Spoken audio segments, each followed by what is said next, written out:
2 of our Day in the Life of Our House series, whatever. We're gonna do the living room today. Good morning, Atticus. Say hi. Hi. Alright, first up, giant baby toys. So, yeah.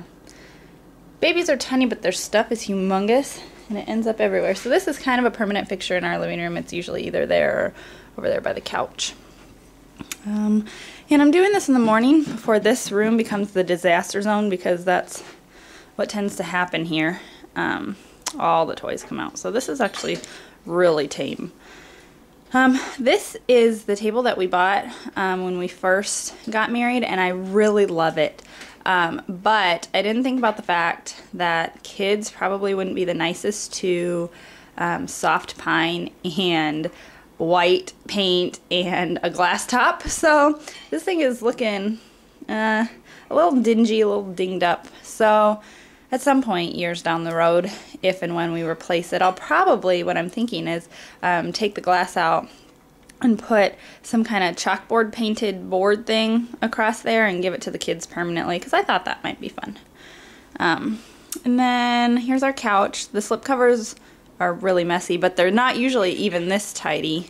I just put this back on the couch yesterday because when we first got married, we got slip covers simply for the aesthetics. But I have learned to love them because they just go right in the washer. And I cannot tell you how many times this slip cover has gotten puked on. The kids just had the flu over the weekend, and so it went in the washer again.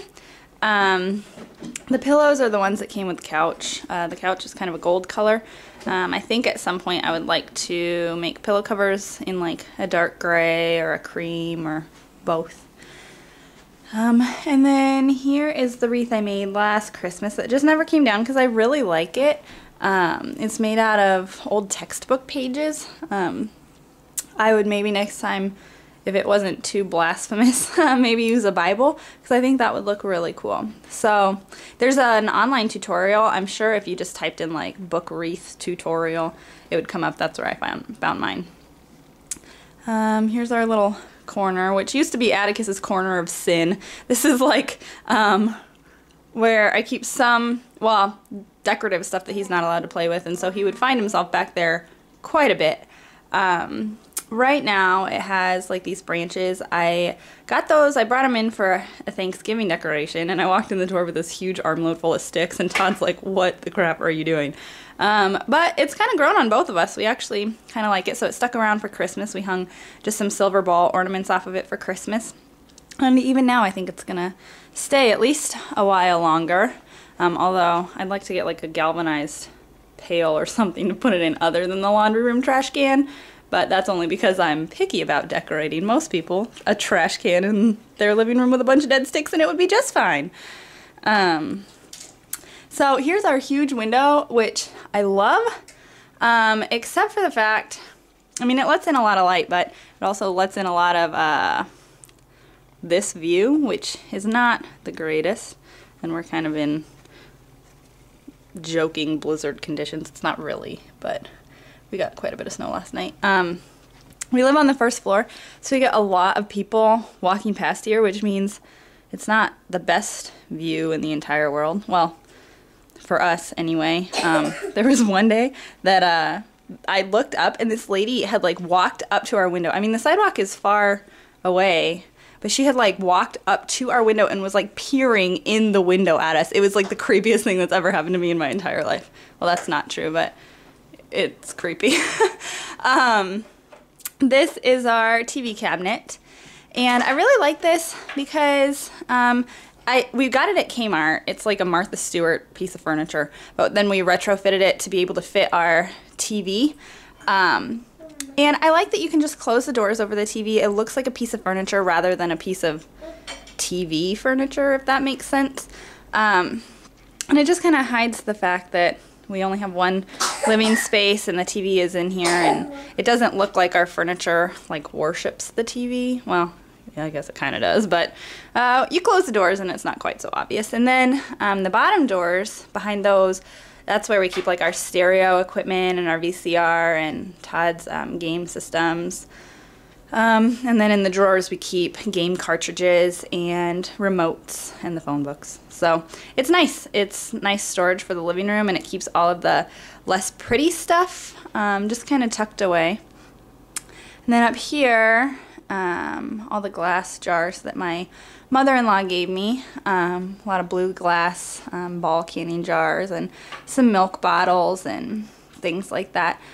Which I think are super pretty, but the thing I also like about them is that they're really functional, and you can see like on the right hand side it's starting to go a little bit bald because I keep stealing them from the top of the shelf to use in the kitchen. I use them everywhere in my kitchen, storage and stuff like that. So this wall I stenciled shortly after I brought Penelope home. I don't know if you can see it super well, and I really like it. It probably wasn't the best thing to undertake with a newborn and a toddler, but it got done in maybe 3 days, and I'm really glad. I just feel like it really adds something. So yeah, that was fun. The Bumbo, which is a permanent fixture I think in every household that has tiny kids. This is like our little side table, which is also kind of a corner of sin. Atticus likes to play with the antique books, and I don't like Atticus to play with the antique books, so sometimes we have discussions about that. But yeah, and over Christmas I had like a candle up by that picture, but it ended up kind of looking like a shrine to our family, so the candle came down. And then last but not least, our very expensive laundry holder.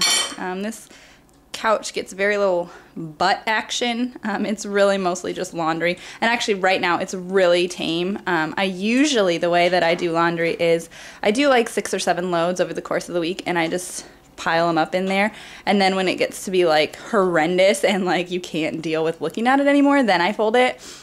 And then the next week it starts all over again. So this is pretty much a permanent fixture in our living room. If you come over as a guest, I don't typically fold the laundry then. I just take the whole basket and throw it on our bed and then shut the door.